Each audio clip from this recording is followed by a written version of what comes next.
We simply cannot allow people to pour into the United States undetected, undocumented, unchecked. And complete the dang fence. This bill that we will sign today is not a revolutionary bill. Cast down your bucket where you are. We come from France. And I am, adamantly against illegal immigrants. They're coming in by the thousands, just unbelievable. A wall is an immorality. Who are you rooting for? Those masters of the universe are at it again. You maniac! You blew it up! Welcome to Parsing Immigration Policy. This is Mark Krikorian, Executive Director of the Center for Immigration Studies. And this is our year-end Roundup podcast. And we're going to talk with a couple of our experts, Andrew Arthur and Jessica Vaughan, about what's gone on in the past year. Immigration's obviously been a hot and important issue this year. It always is. It never goes away. That's why we're still in business here. But this year immigration was particularly important, both in a policy sense as well as in a political sense. So thank you, Art and Jessica, for joining us. I figure I want to start with you, Art, and talk about, that last December, the Border Patrol caught the highest number or encountered the highest number of illegal immigrants ever in history. And things were really kind of spinning out of control. The Biden administration has responded with several measures that they were trying to claim solved the problem. And they figured it out and it's all set. What did they do and why did they not really solve the problem? So, let's just set the table here. In December of 2023, which is in fiscal year 2024, Border Patrol agents at the southwest border apprehended almost 250,000 illegal migrants. That was an all-time monthly record. We'd seen similar big surges in December the previous year and the year before that too, which, sort of reversed the trend. Normally, December is one of our lower months, not the last 3 years. But in any event, so faced with an impending election and with this huge surge of people coming across the border and a lot of attention now being paid to it, President Biden went to Mexico City on December 21st and met with then Mexican President Andres Manuel Lopez Obrador. We don't know what was discussed. We don't really have a readout from that meeting. But what we do know is that 6 days later, DHS Secretary Alejandro Mayorkas and Secretary of State Antony Blinken both went to Mexico City and met with their colleagues or their, Counterparts, thank you, with the Mexican government. And the next thing we know, 30,000 Mexican National Guard troops are blocking the migrant smuggling routes north. As our colleague Todd Bensman stated, this is a ant operation. Some people refer to it as chutes and ladders, where if third country migrants other than Mexicans are apprehended crossing through Mexico on their way to the United States, they're then sent back down to the southern Mexico states where they're kept more or less in place, while the Mexican government then allows a limited number of individuals to move forward. And this was a game changer, really. And it's the one that the Biden administration hasn't talked about. Mm-hmm. What they have talked about is a proclamation that President Biden issued in June that limited the ability of illegal entrants to claim asylum. Really wasn't a whole lot different than one that he had issued the year before. And of course, they continued two very controversial programs. One, a parole program for Cubans, Haitians, Nicaraguans, and Venezuelans called CHNV Parole that allows up to 30,000 nationals of those four countries to come into the United States each month, fly directly into the country. And the other one is what I've referred to as the CBP One app interview scheme that allows individuals who don't have visas to use the CBP One app to pre-schedule appointments at the southwest border ports of entry. And there are 1,450 such appointments available each day. We don't know a whole lot about what goes on during those interviews. But what we do know is that nearly 97% of the individuals who use the app are subsequently paroled into the United States. And again, when you're talking about 1,450 people a day, you're talking about tens of thousands of people a month and more than 500,000 a year. So, these are two programs that have been going on in the background. The one update that I will give is, and we're not entirely clear why this has happened, the number of CHNV parolees has actually dropped in the last two reporting months, October and November. Just over 1,600 people have come in on those programs. 60,000 of them could have. And, I believe that the reason for that is that there are serious concerns within USCIS, which administers the agency itself, about fraud. Not fraud on the part of the individuals coming here, although there's probably fraud on their part as well, but fraud on the part of sponsors. It's important to note the fact that to be a sponsor of a CHNV parolee, and everyone putatively needs one, you don't have to be a United States citizen. You don't have to be a green card holder. You just need to have some lawful status in the United States, and that includes asylum applicants, other parolees, and other individuals. So it's a very troubled program, and apparently DHS has realized that it's got some real problems with the program. But anyway, that's basically the state of where we are. Mexican government enforcement is really the big thing. We've also seen increased border enforcement in Texas under Operation Hold the Line, and that's an entire saga in and of itself, but has really pushed that migrant flow to the west and limited the number of people who are coming here. But people continue to come in illegally through the ports.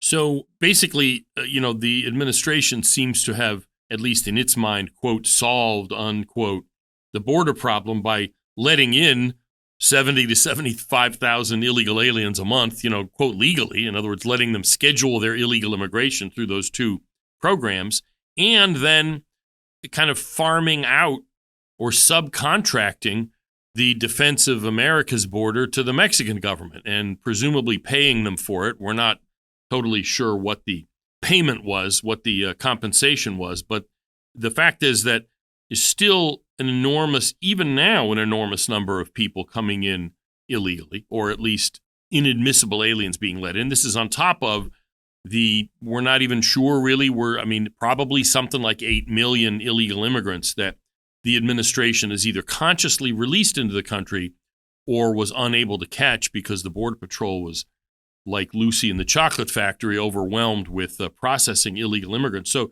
Jessica, I want to turn to you. One of the consequences of this has been crime.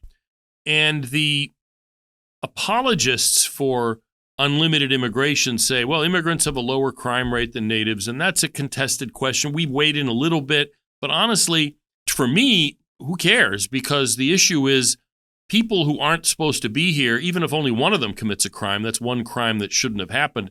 And there's been a whole lot more than just one crime by people who should not have been released into the country this year, right? That's right. Not only are states and especially local communities reeling from the fiscal costs of all this, we have seen an unprecedented, at least in my memory, unprecedented surge in what's being called migrant crime. Mm-hmm. And that is crimes that are either border related or being committed by foreign nationals, aliens who were allowed in under these reckless policies of the Biden administration, just waving people in, or, they're getting in, while the Border Patrol is tied down with other duties. And it's really stretching from, coast to coast and everything in between. Not only have the cartels become embedded in communities even as far north as Montana, where they're operating on tribal lands and within reservations, but all over Texas. Places like Maine are experiencing problems with Chinese transnational criminal organizations. We have a gang that has become a major public safety problem, a prison gang from Venezuela known as Tren de Aragua. There are hundreds of cases now open at the federal level and state and local level. This is a vicious prison gang that is here because of Biden's open border policies.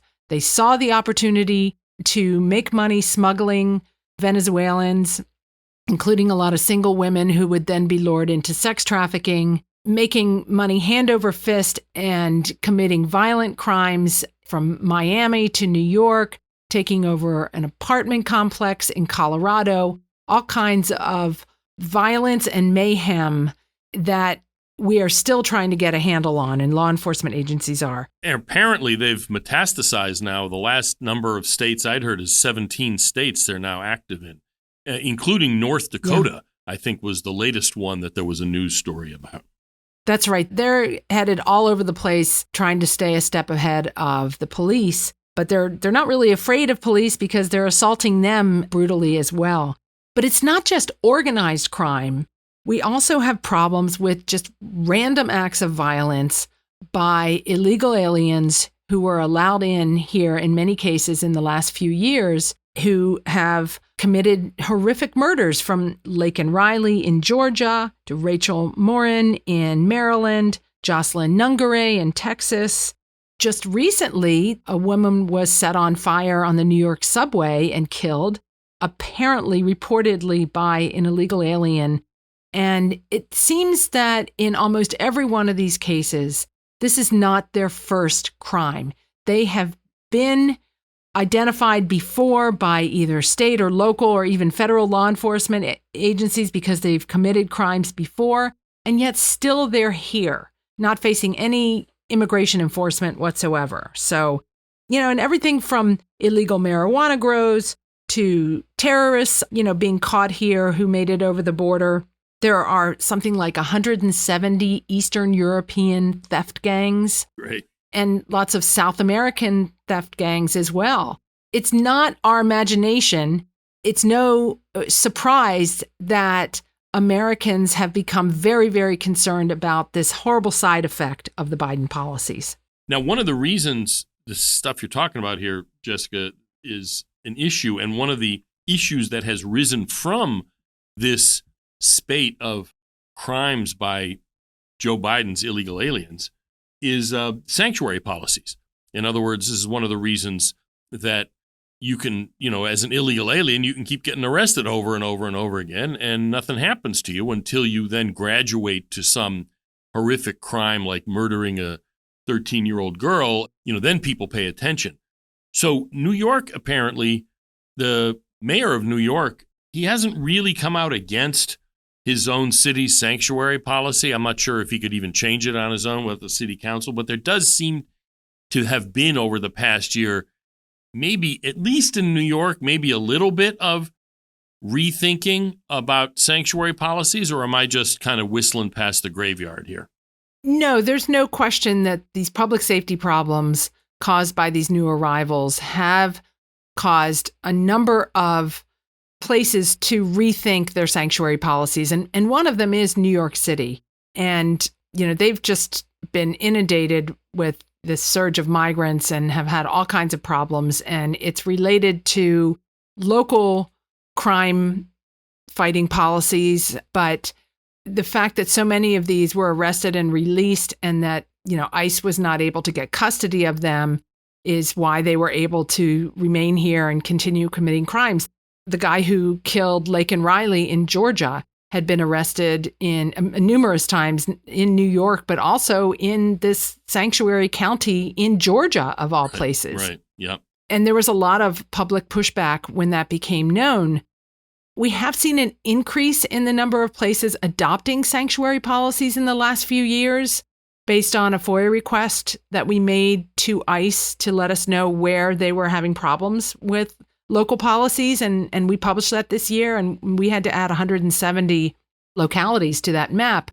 But more recently, in the big jurisdictions that have had the most problems with the new arrivals, we have seen some interest in finding ways to work with ICE in a way that will not compromise their self-image as a sanctuary place that's welcoming to immigrants. But it remains to be seen how that goes, because we're also seeing, in reaction to Trump's election, some places saying that they are going to double down and look to strengthen their sanctuary policy, or, pledging to resist in any way that they can Trump's pledge of mass deportations. And that's happening in California and in Illinois and Massachusetts, Colorado, a few other places. Right. So it remains to be seen. I think the Trump administration is going to try to do what they can to work together with these jurisdictions, but some of them would rather be martyrs to their sanctuary policy and let their citizens become martyrs to illegal immigration than cooperate with ICE. So we'll be watching that. Don't give away predictions yet. I want to ask at the end what our predictions are for 2025. But Art, Jessica obviously talked about crime, also mentioned fiscal costs. There's also the issue of housing costs have gone up because you're adding a huge number of people. You can't build houses fast enough for the number of people this administration is letting in. All that is a way of saying that made immigration a top shelf issue, like the number 2 issue after economic issues for this election. And, that was the setup, but the candidate that took advantage of it was Trump, for whom immigration, at least illegal immigration, was already one of his signature issues. So how did immigration figure into the election? It's a great question, and it's one of those things that we could see in the polling early on in the presidential campaigns, beginning in late 2023 and then increasing into 2024. We saw the number of individuals in the United States, the number of voters, who were here actually wake up to the immigration issue. As recently as 2022, people thought that immigration was a problem, but they didn't really appreciate how big a problem it was. And then we saw Mayor Adams in New York talk about how the migrant crisis could destroy the city. And then we saw these high-profile crimes. Remember, it was at the State of the Union address that Marjorie Taylor Greene, representative from Georgia, actually confronted the President of the United States as he was giving his speech to say Laken Riley's name. And of course, he didn't actually get it right. He called her Lincoln Riley. That's the name of the football coach at the University of Southern California, but it was pretty close. And so, the combination of fiscal crisis and high-profile crimes really brought all of this to the fore. And as the election got closer and closer, it was curious. The Democratic Party, the top of the ticket, the Harris-Walz ticket, was pushing abortion as the big issue in this election. And when Kamala Harris was asked about immigration, she blamed Donald Trump for tanking a Senate border bill, which was not a very good bill, but never really explained what she would do different. In fact, she had a very bad appearance on The View, which is a daytime talk show. When she was asked what she would do differently from Joe Biden, she said she really couldn't think of anything. But the real impact that immigration had in this election was on the swing voters at the last minute. If you were a Republican, all along from, mid-2022 all the way through, you were very concerned about immigration. It was going to be one of those things that you were going to vote on. But in the closing weeks of the election, there were still a number of swing voters. And remember, this was an election that was decided nationally by less than 2 points. Those swing voters broke heavily for Trump. And when asked why they broke heavily for Trump, immigration issues were at the top of the list. The feeling that the Biden-Harris administration had lost control of the border, that illegal migrants were being given benefits that Americans couldn't get, and that all of this posed a law enforcement and national security threat to the United States that was going to continue if there weren't a change in administration.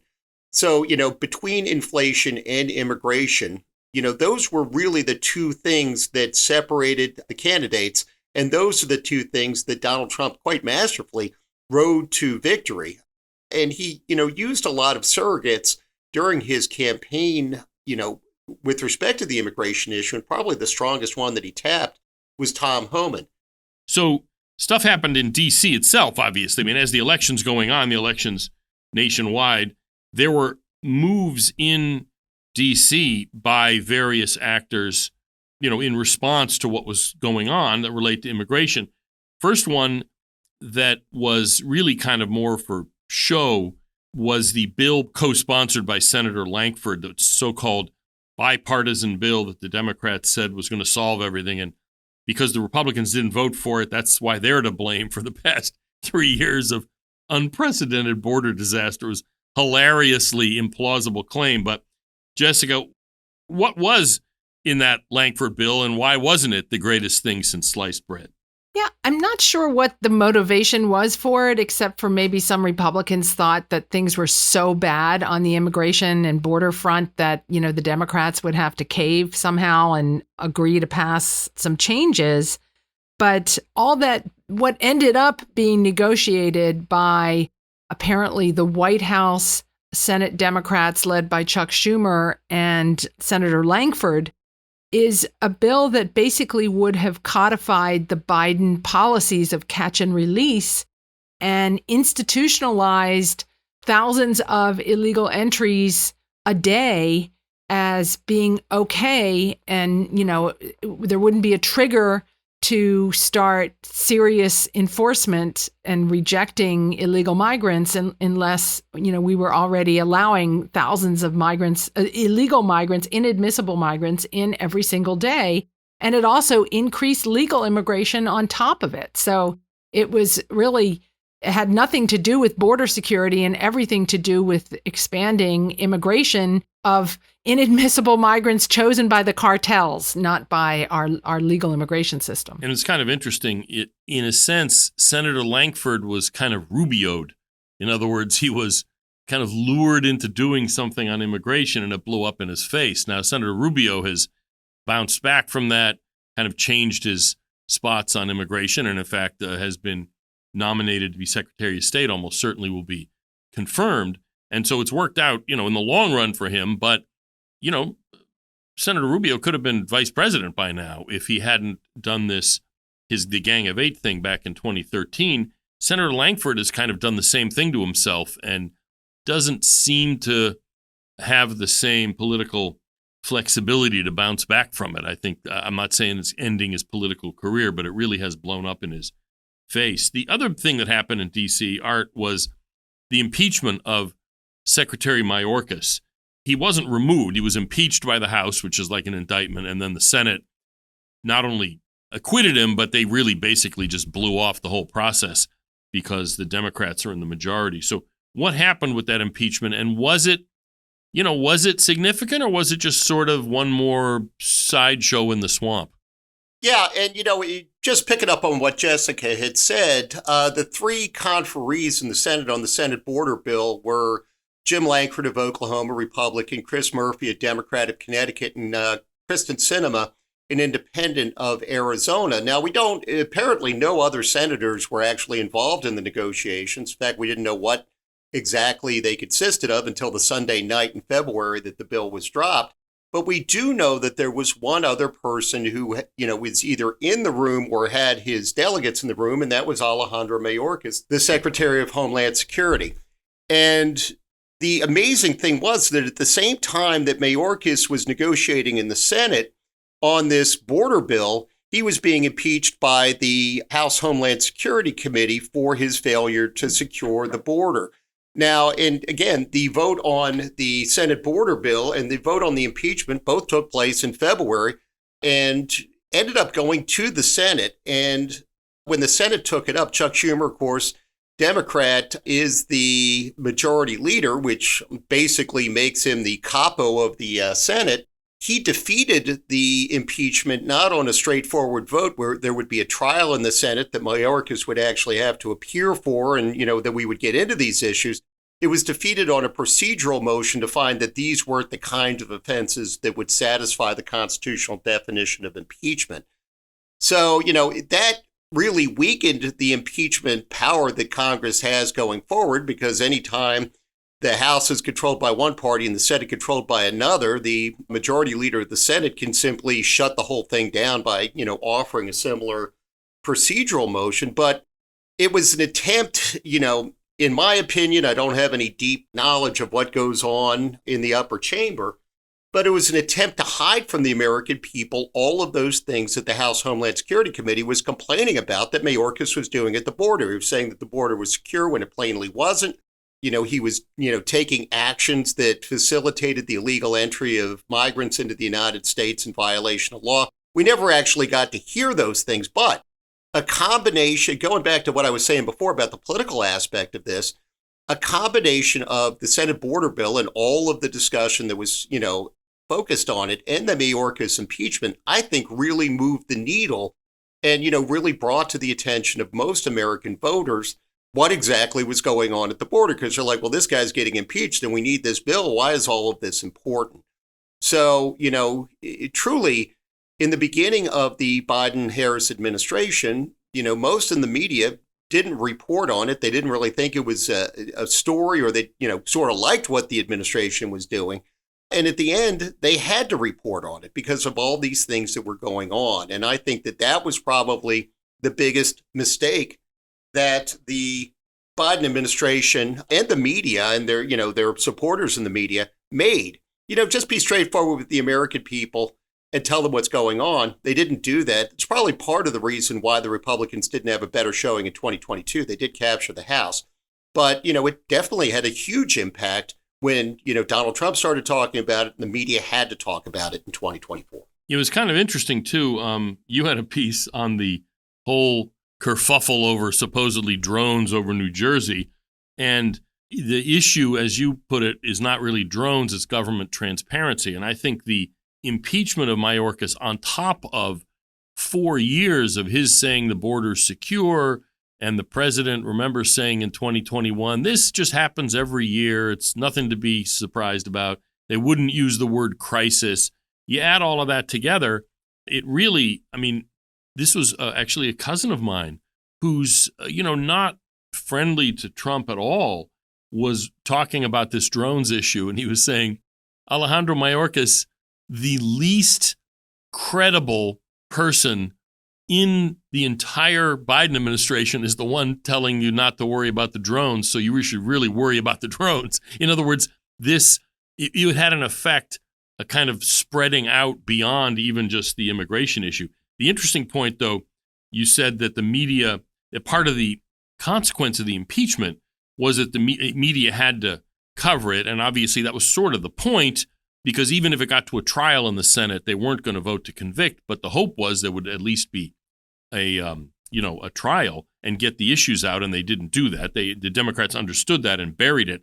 But once President Trump won, in other words, there was no need to carry water for the Biden administration, we suddenly had in December this front page story from the New York Times saying, wow, you know what? There's been this incredible border disaster over the past 4 years. What a remarkable thing. We've just discovered it. It was, the story was pretty straightforward, but it's the kind of thing that would have been nice for the public to have known. I don't know. Maybe before November 5th, but maybe, 2 years ago, because there wasn't anything in there that we didn't already know was happening. Well, it is laughable that story came out, but the effects of the border disaster were so obvious to so many Americans right in front of them in their own communities playing out. Right. That what this shows is that they're not relying on the New York Times for information anymore. Yeah. And the fact that the legacy media weren't talking about it, and yet people were seeing it, further undermined the media's own credibility, not just Secretary Mayorkas's. Yeah, and the interesting thing about all of this isn't just a domestic issue in the United States. Right. This is a domestic issue in Canada, in the United Kingdom, and throughout Europe, because people don't really appreciate the fact when you live in the United States that most of our allies, or most Western countries, take their lead from the United States. And we saw the Conservative Party in the United Kingdom at the same time that the Biden administration was taking all of the protectors off the immigration system and allowing unfettered immigration, to allow, 1 million immigrants to come into the United Kingdom. We saw in Canada, the Trudeau government, the Liberal government up there, significantly expand immigration. And the same problems were being felt in those countries, and they couldn't be discussed. Of course, there's a lingering immigration issue in Germany that, is only now being discussed. There was a remarkable speech that was given by Sir Keir Starmer, who is the Prime Minister of the United Kingdom, the Wednesday before Thanksgiving, where he said, the Conservative Party, who had been in power for 14 years up to that point, basically ran a massive experiment to see what would happen if you didn't control immigration, and allowed them to ignore all of the deleterious effects that, cheap labor has on working Britons. And the same thing is true in the United States. It's probably true to a degree in Canada. It's definitely true throughout Europe. So this isn't just an American phenomenon. This is an international one. And honestly, Donald Trump is probably going to lead the way on this one, over the next 4 years. And I think you're going to see big changes in those countries as well. And it's interesting, you're already seeing, you've seen over this past year real political pushback abroad. I mean, the Reform Party in the UK, headed by Nigel Farage, who was the one who led Brexit, really ate into the Tory party, the Conservative Party's results, and is actually kind of the reason that the Labour Party is in charge in the UK, is because Conservatives did so badly that a huge share of their voters just defected, resulting in the Labour Party with a tiny share, 30-something% of the electorate, but they have this overwhelming majority in the parliament. In France, the National Rally, the old National Front, has made real advances. In Germany, the Alternative for Deutschland, the AfD, has made progress. In Canada, Prime Minister Trudeau is going to be almost certainly run out of office in significant part because of the immigration issue. So like you said, this is something that's happening all over. And what you're seeing with President Trump's election is part of that broader push. We're getting toward the end. And what I want to do is ask each of you, I'll start with you, Jessica, I hate to say predictions, but kind of thoughts on what you think we might be seeing in 2025 regarding immigration in any respect, enforcement, legal immigration, whatever. Anything that comes to you.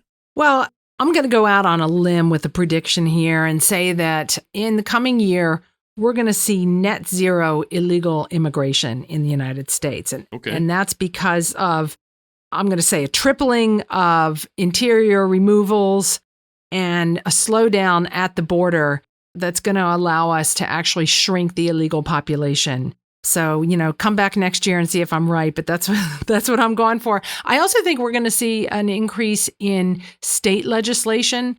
They're not going to just wait around and see what Trump's going to do for them. They're going to want to get in on the act in probably, 24 states and see what they can do to assist in restoring some integrity to our immigration system. So that's what I'm hoping to see. So that's not really net zero illegal immigration. That's negative. In other words, net negative. Negative. Yeah, so yes. In other words, would bring about a decrease in the illegal population. So are Jessica's predicting a reduction in the illegal population? In other words, that the so-called mass deportations effort will actually bear some fruit. Do you agree, disagree? Any predictions, different predictions for the coming year?